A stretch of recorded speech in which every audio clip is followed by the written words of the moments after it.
Salut à tous, alors c'est Frédéric Delavie. Alors ce soir je voulais faire une petite vidéo sur le lait.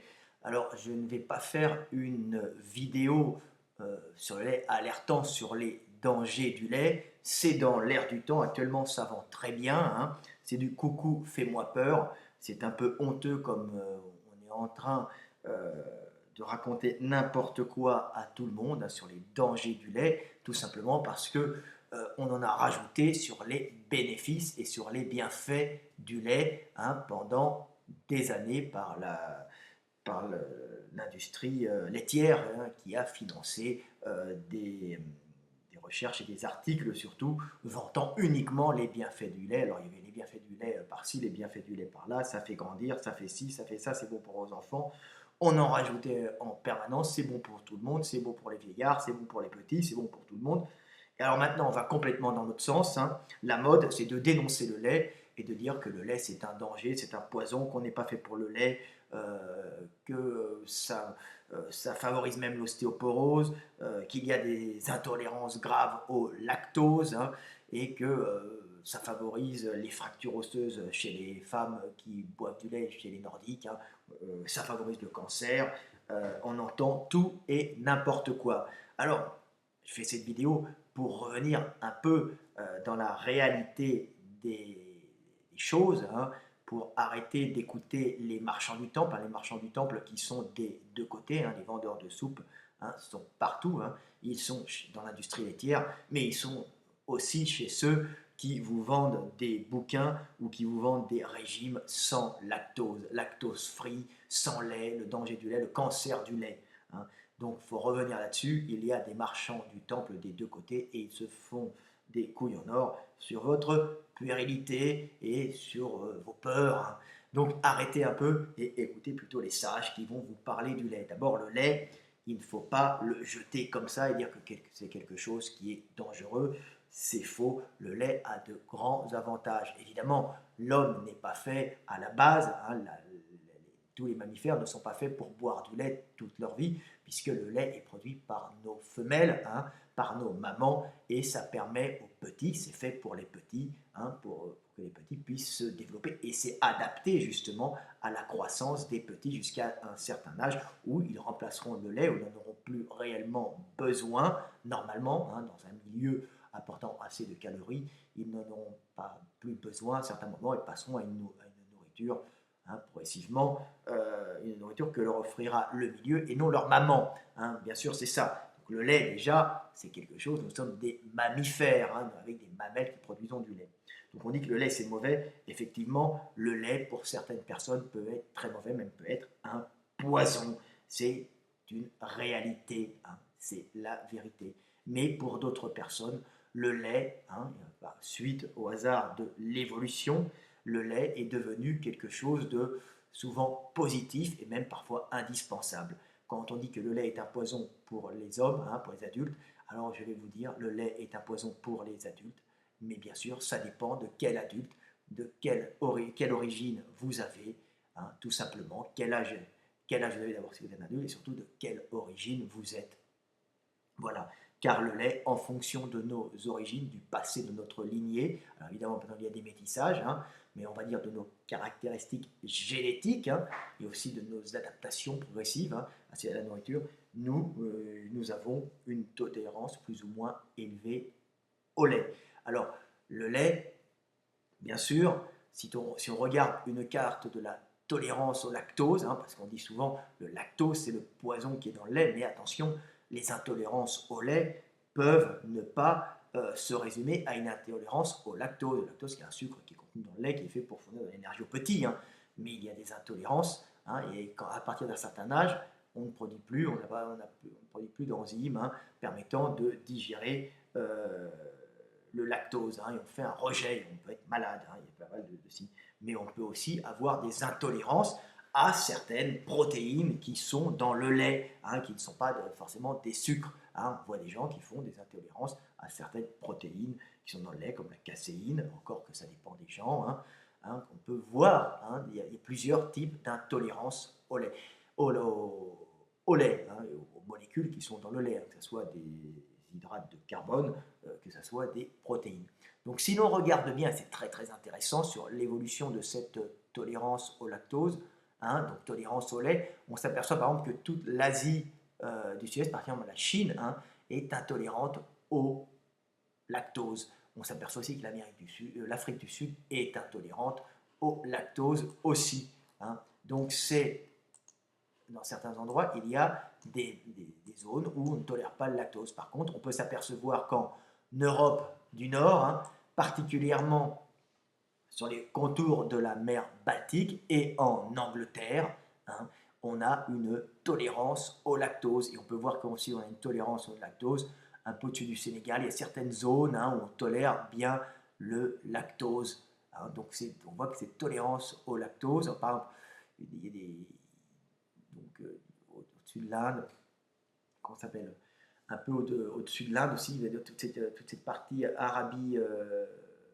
juste vers l'Inde, il y a aussi une tolérance, hein, pas en Inde vraiment, parce qu'ils ne boivent pas vraiment de lait, hein, mais ils boivent du lait, mais ils ont une intolérance au lactose, mais on voit des zones où il y a des tolérances au lactose. Alors, ces tolérances au lactose ont plusieurs causes, hein.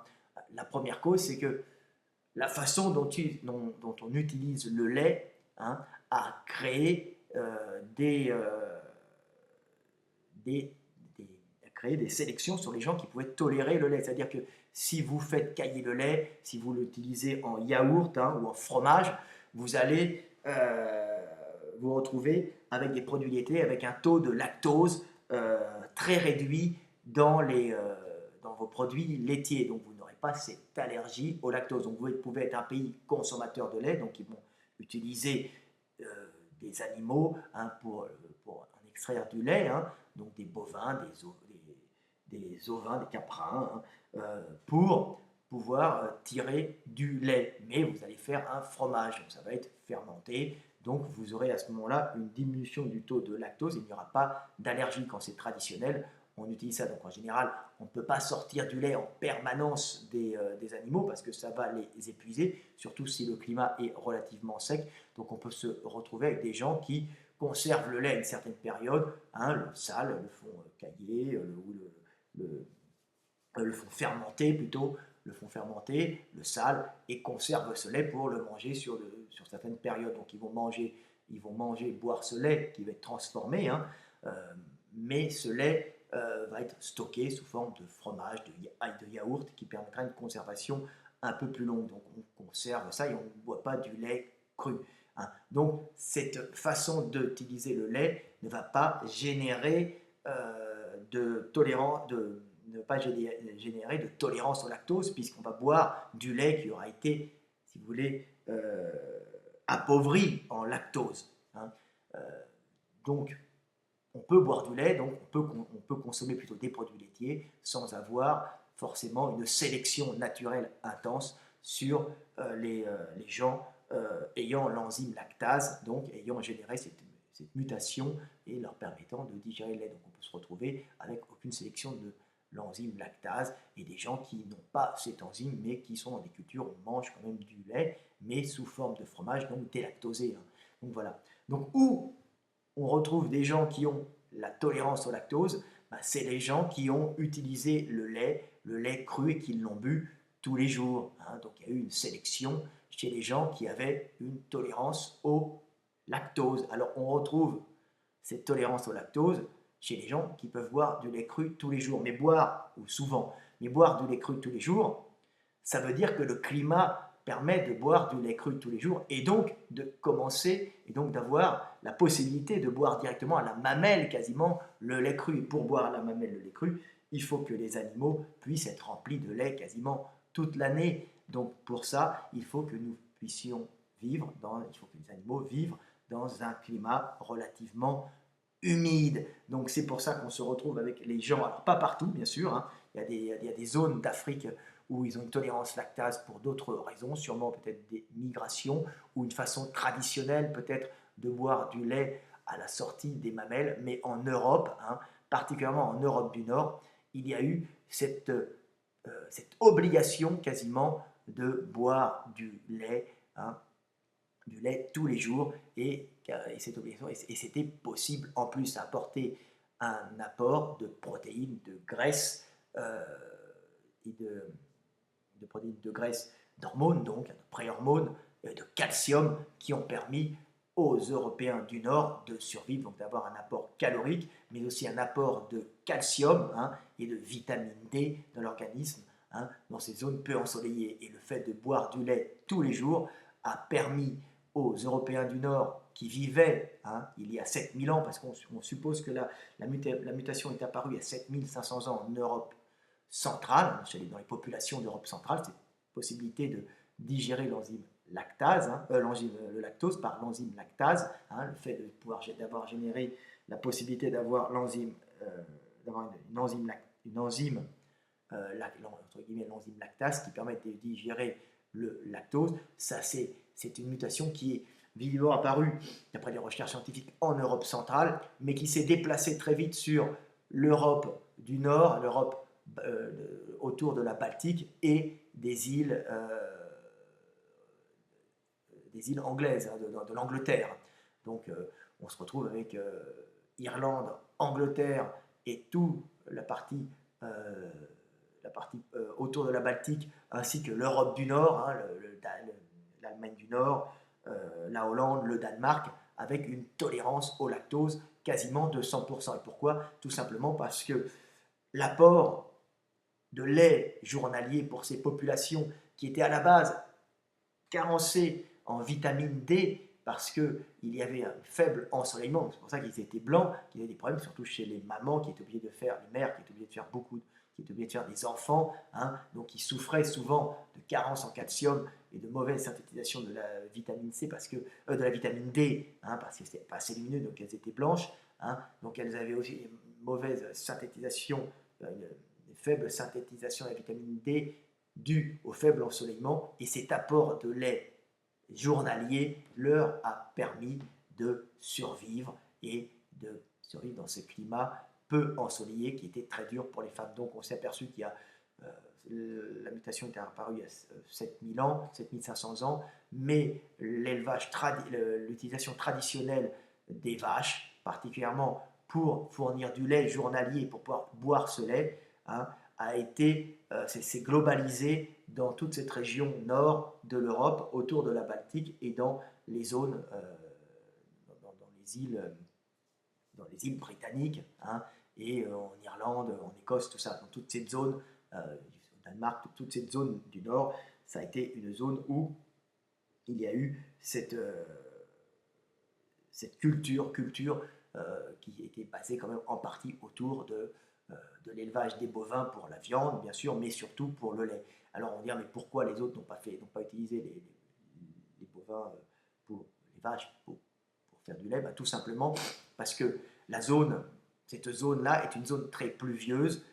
Toute cette zone est inondée par des pluies permanentes. C'est un climat océanique, comme on appelle ça, peu lumineux, donc avec des gens qui souffrent quand même d'une mauvaise acidité, donc qui sont très blancs et qui ont besoin d'assimiler, de synthétiser la vitamine D par la luminosité. Donc en général, il n'y en a pas assez, donc ils blanchissent pour pouvoir avoir, pour que la peau qui synthétise la vitamine D ne soit pas recouverte de mélanine et qu'elle puisse, à la base, qu'elle puisse fournir de la vitamine D pour pouvoir faciliter l'assimilation de calcium. Ce calcium surtout valable pour les mamans qui faisaient beaucoup d'enfants, plus que pour les enfants, parce qu'il y avait peut-être assez à manger pour les enfants, et assez de calcium, assez de luminosité pour les enfants, mais une maman qui fait beaucoup d'enfants, en général, à ce moment-là, fait du rachitisme d'adulte, ce qu'on appelle de l'ostéomalacie. Donc le lait a permis aux mamans de survivre dans ces zones nordiques, dans ces zones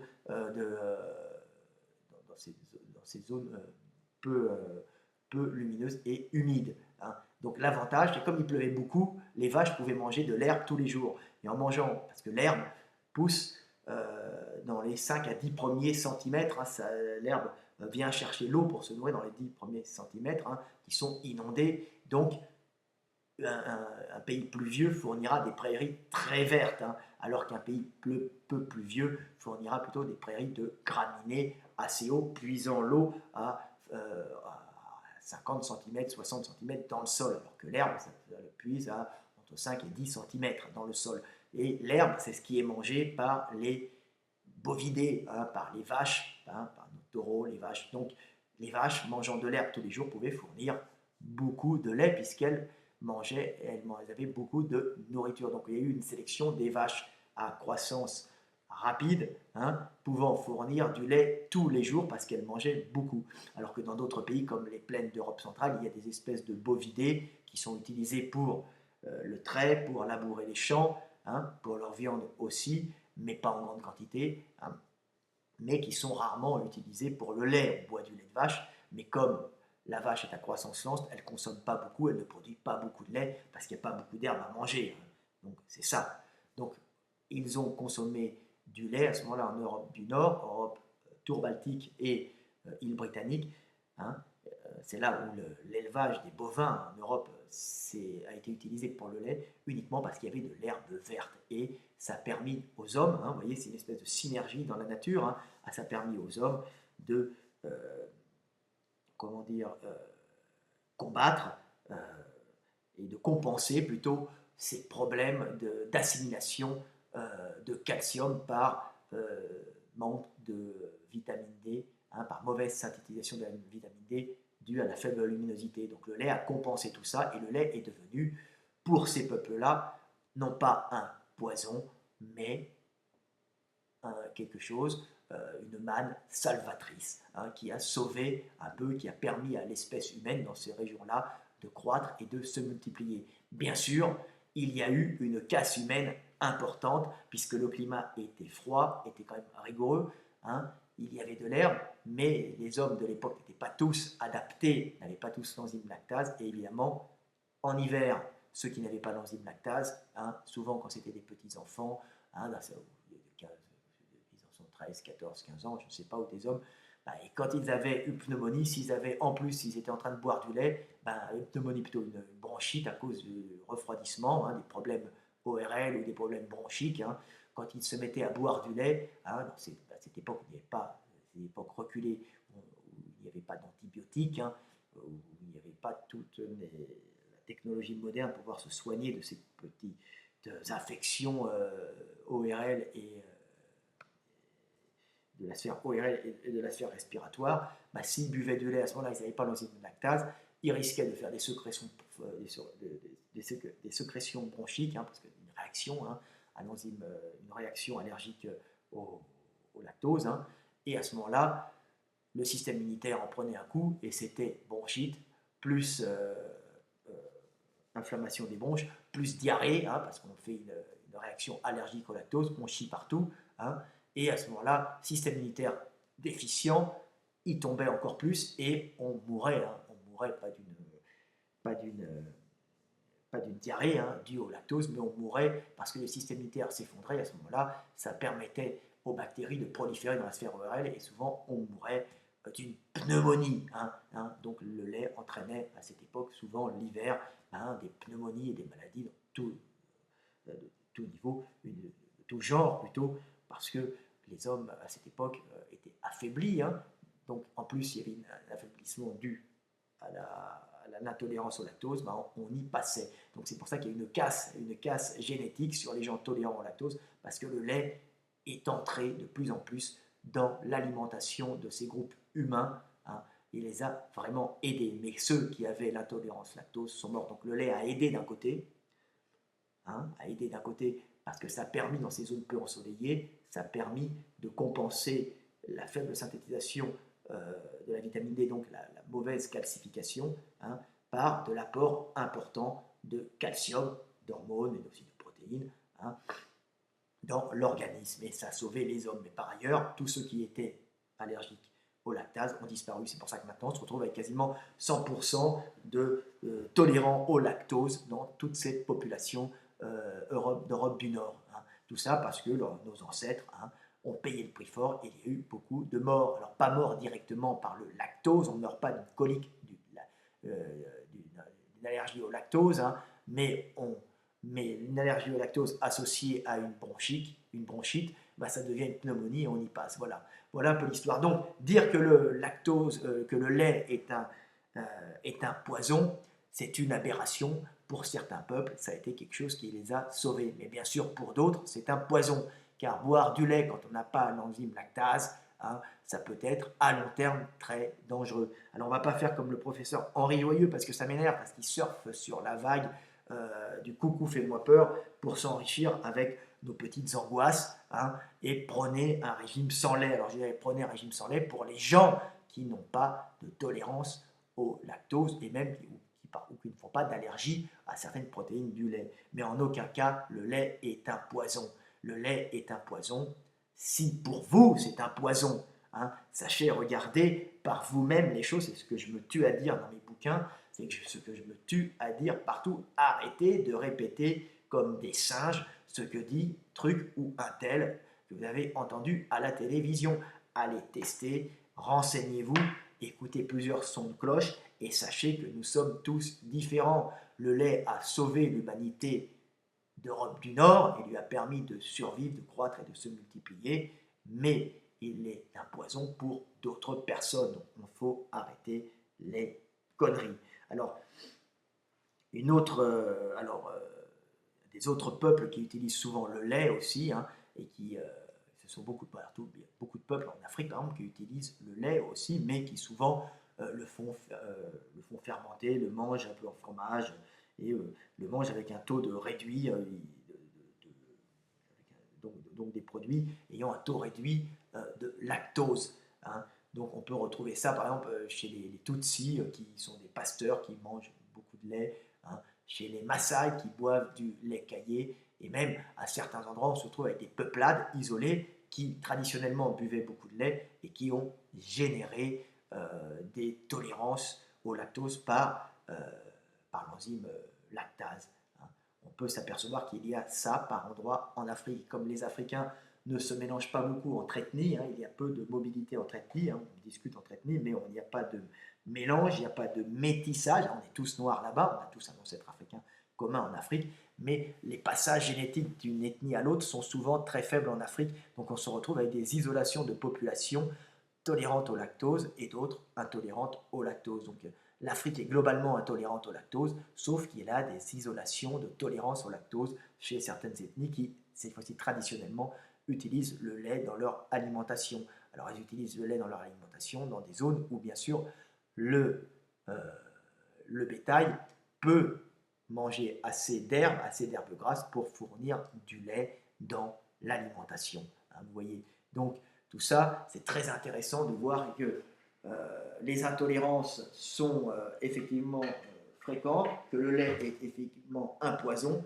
mais ça dépend pour qui. Et le lait dans l'humanité n'a pas qu'été un poison, il a été aussi une manne céleste, entre guillemets, permettant de faire survivre des peuplades entières, comme en Europe du Nord. Donc les Européens du Nord, si vous leur dites ne buvez pas de lait, lactose free, les mecs faites attention, c'est complètement stupide, car ces gens-là n'ont quasiment aucune intolérance au lactose et ont même besoin de calcium. Ce sont des grands gaillards qui ont même besoin d'un taux de calcium plus élevé souvent que les populations du Sud, parce que ce sont des gens qui ont une croissance importante due justement à l'apport calorique important généré par le lait, le cochon aussi.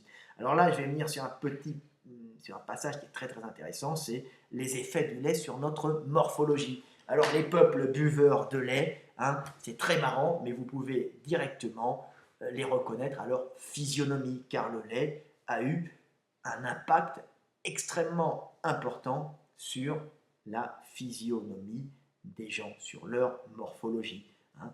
Un buveur de lait, alors je ne parle pas d'un buveur de lait récent, le lait fait grandir, effectivement, le lait fait grandir les enfants en général, puisque le lait contient des hormones, bien sûr quand il est cuit, mais il contient quand même des hormones, il contient surtout du gras. Alors maintenant, le lait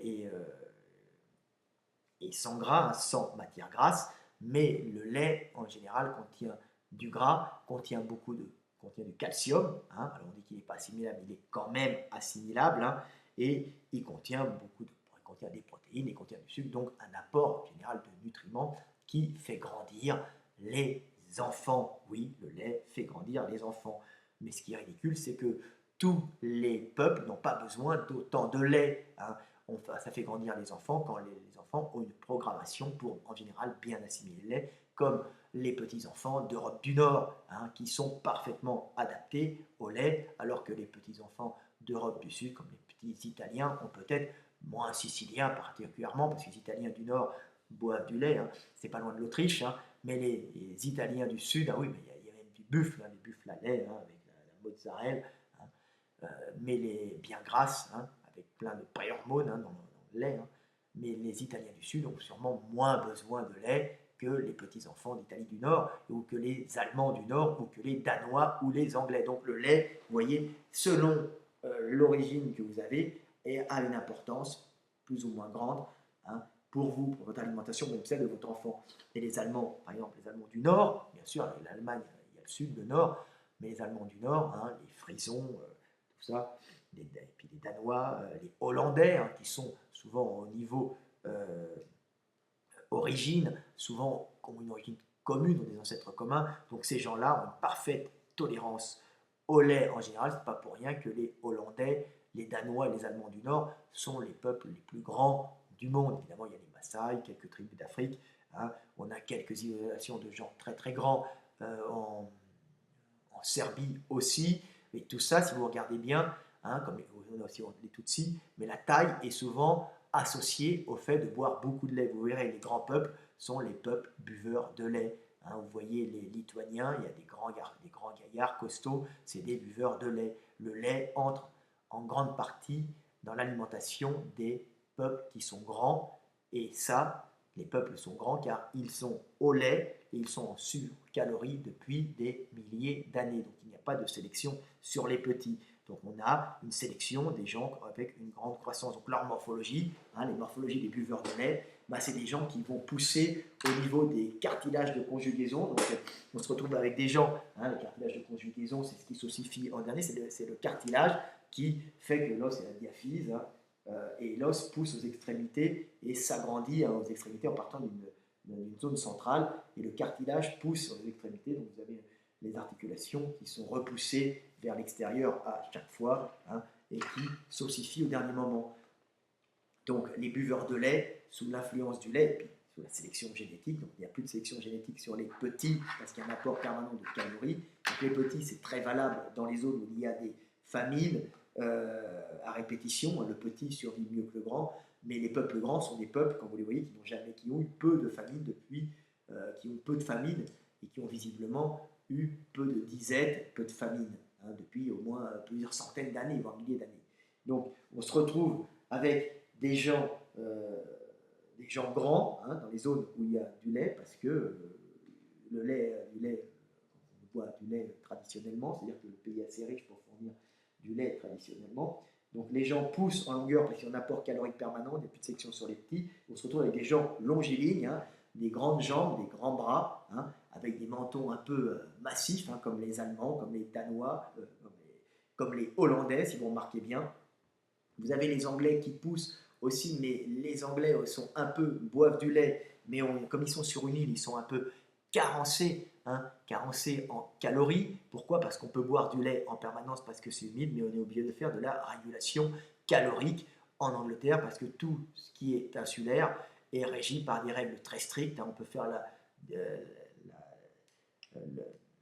l'association entre Japon et Angleterre. On s'aperçoit que ce sont deux îles très civilisées entre guillemets, c'est-à-dire qu'il y a une civilisation technique quand même très évoluée, mais avec une régulation par des lois et un manque d'espace et une très grande fixité, une très grande rigueur au niveau de la législation, et pareil, une très grande rigueur au niveau de l'apport calorique, ce qui fait qu'il n'y a pas autant d'apport calorique, même s'il y a le lait en permanence en Angleterre, que par exemple en Allemagne, en Hollande, où le fait de ne pas être insulaire permet d'avoir des échanges plus faciles au niveau calorique, hein, avec les régions proches, hein, les régions proches parce que l'Angleterre avait des relations économiques, mais les denrées alimentaires passaient un peu plus difficilement vu qu'elles pouvaient périr pendant le voyage, hein.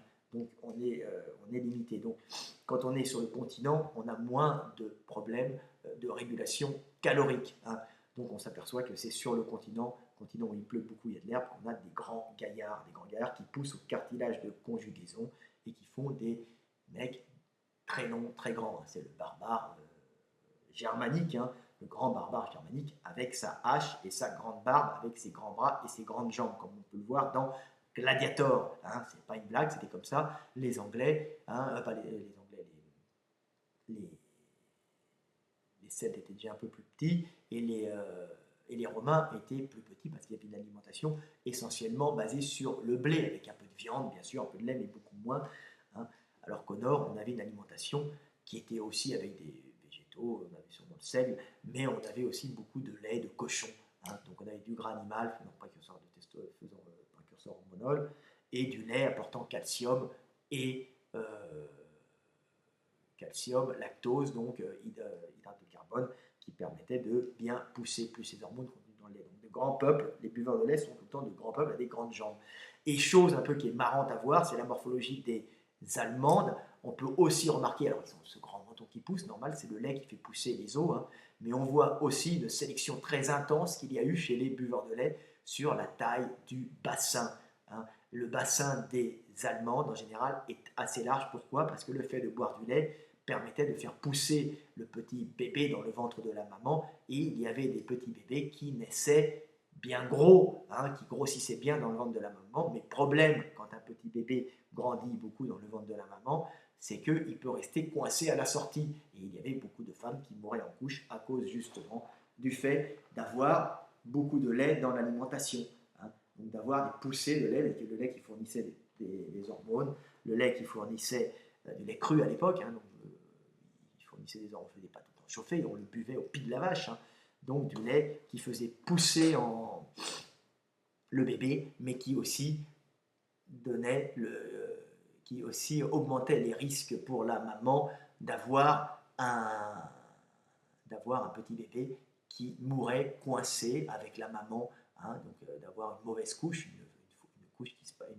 un accouchement qui se passait mal, et d'avoir le petit bébé et la maman qui mouraient en même temps à cause de ce lait qui avait trop fait pousser le petit bébé dans le ventre de la maman. Donc les femmes ayant un plus grand bassin ont été sélectionnées. On se retrouve en Allemagne avec des grandes femmes avec des grandes jambes, hein, surtout en Allemagne du Nord, hein, des mâchoires un peu massives, hein, et des bassins assez larges, donc des culs larges, grandes jambes, culs larges, des grosses mamelles. Hein, oui, la grosse mamelle pour allaiter des petits, puisqu'en plus on boit du lait, on peut en plus fournir du lait, puisqu'on a assez de calcium, donc on a de gros seins, c'est sympa, on mange bien du gras de cochon, et on a des grandes jambes, des bassins larges et des gros bébés à cause du lait. Hein, donc on a des grosses valkyries, hein, ces grosses chanteuses d'opéra, hein, wagnériennes, que l'on peut voir, avec des grandes blondes à nattes, avec des grosses mamelles qui mesurent plus d'1,80 m. Hein, je rigole, mais c'est excessif, hein, c'est un peu plus petit quand même. Hein, grosses mamelles, peau blanche, yeux bleus, hein, cheveux blonds, bah oui, parce que ce sont des zones peu ensoleillées, et on a sélectionné, l'homme a sélectionné les femmes qui étaient le plus pâles, et comme les cheveux blonds et les yeux, les yeux bleus et les cheveux blonds indiquent le faible taux de mélanine, donc le fait de synthétiser facilement du calcium, il y a une sélection chez les blonds aux yeux bleus dans ces pays peu ensoleillés, quand le gène est apparu. Hein. Donc il a été conservé. Dans le sud, c'est moins important. Donc, la blonde aux yeux bleus était recherchée parce qu'elle pouvait faire beaucoup d'enfants sans souffrir d'ostéomalacie, qui est le rachitisme de l'adulte, dû au manque de calcium, dû à la mauvaise synthétisation de la vitamine D par faible luminosité, par peau trop foncée en général. Donc voilà. Donc les Allemandes du Nord, et les Allemands du Nord, bassin large, grandes jambes qui ont poussé avec le lait, bassin large pour faire passer des gros petits bien massifs, hein, à cause du lait aussi, et mâchoire carrée, donc des morphologies. Et on peut rigoler parce qu'on s'aperçoit aussi qu'en Afrique, ben, les types ont un peu des morphologies comme ça. Je sais que j'avais un Tutsi, hein, qui communiquait avec moi, très sympa, qui m'envoyait des photos de Tutsi, qui me disait, mais comment se fait-il que nous, les Tutsis, nous soyons si grands? Alors je disais, mais nous avons cette morphologie, hein, des grands types longineux avec des grands bras, et puis même une peau un peu grassouillette, hein, des fois. Alors je lui demandais, mais est-ce que vous êtes des éleveurs? Et il m'a dit, oui, on est des éleveurs. Et est-ce que vous buvez du lait? Il me dit, oui. Donc voilà, ne cherche pas, le Tutsi est grand, hein, par rapport au Hutu. Hein. Alors, il y a eu des problèmes, on les reconnaît tout de suite, comme chacun ne se mélange pas, on les reconnaît tout de suite. Puis il y en a un qui est à la base un éleveur qui est devenu commerçant, hein, et l'autre qui était peut-être plus de forêt, ou plus agriculteur, hein, je ne sais pas. donc c'était des tribus. Il y en a un qui était plus petit, le Hutu, et l'autre qui est plus grand, qui est éleveur, devenu commerçant, et l'autre qui est agriculteur, qui possède sa terre et qui fait moins de bétail. Donc on peut voir que le Tutsi est grand et pousse en longueur parce que sa nourriture le fait pousser en longueur, et le fait d'avoir sûrement des pâturages bien verts, bien gras, lui permet de boire du lait tous les jours, hop, hop, hop, et de pousser. Donc ça fait des grands gaillards. Les Tutsis sont des grands gaillards et les Hutus sont plus petits, tout simplement parce qu'il y en a un qui boit du lait, qui est pasteur, et l'autre qui en boit moins. Hein. Vous voyez, c'est marrant comme les morphologies, sauf que l'Africain, en général, aura un cul moins large. L'Africaine, même grande, même Maasai ou autre, continuera à avoir un petit cul avec un bassin moins développé en largeur, tout simplement parce que le climat étant ce qu'il est, il y a moins de sélection sur les gens gras en Afrique. On n'a pas besoin d'être grassouillet en Afrique pour accumuler et passer l'hiver, hein, grâce à du gras. À l'époque, il n'y avait pas de frigo. Hein.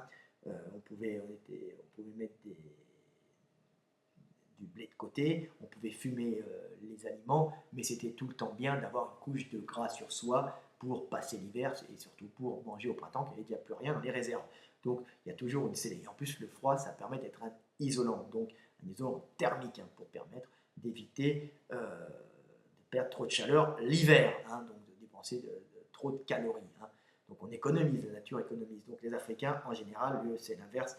Il faut qu'ils évacuent plus la chaleur, donc en tout cas, ils n'ont pas l'intérêt d'avoir une couche de gras sur eux. Alors là, la graisse est localisée sur les fesses chez les femmes en plus, et les hommes n'ont pas besoin de trop de gras en Afrique sur la peau, donc c'est pour ça que l'Africain en général sec et l'Européen un peu gras. Donc voilà.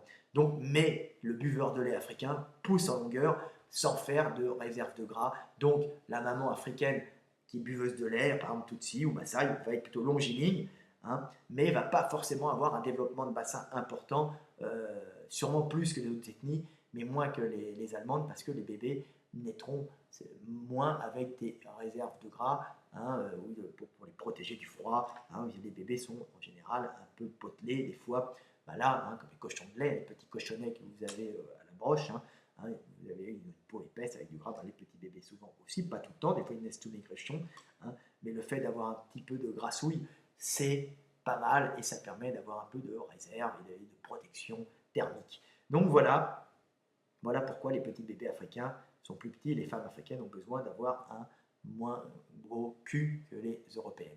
Voilà, j'espère que vous avez compris. Vous avez vu que la morphologie du lait change les populations. Hein, et quand vous voyez des grands peuples, ce sont des peuples qui mangent du lait, qui boivent du lait ou qui boivent des produits laitiers. Alors des fois fermentés, ils ont peut-être pas l'enzyme lactase, mais en tout cas ils boivent du lait. Hein, et quand vous voyez des Allemands, maintenant, des Allemandes, vous regarderez leurs grandes jambes et leurs cuplets, vous saurez que c'est des peuples qui, depuis plusieurs milliers d'années, ont consommé du lait en base alimentaire, et que ce lait n'est pas un poison pour eux, tout simplement. Donc on arrête de dire des conneries sur le lait. Le lait, c'est bon pour certains, c'est mauvais pour d'autres. Les produits laitiers sont vos amis pour la vie, sauf quand c'est vos ennemis. Voilà. Et le professeur Henri Joyeux, il est gentil, mais il exagère un peu les choses pour que vous lui achetiez ses livres. Hein. Donc voilà, si vous êtes intolérant au lactose ou des fois aux protéines du lait, parce qu'il n'y a pas des intolérances au lactose, n'en buvez pas. Vous pouvez très bien vous en passer. Mais si vous êtes un Allemand du Nord ou un Danois, hein, visiblement, vous aurez besoin de boire du lait pour être en bonne santé. Voilà, c'était Fred de la vie. Alors, un dernier petit truc, tiens, on disait que les femmes nordiques ont plus d'ostéoporose et cassent plus.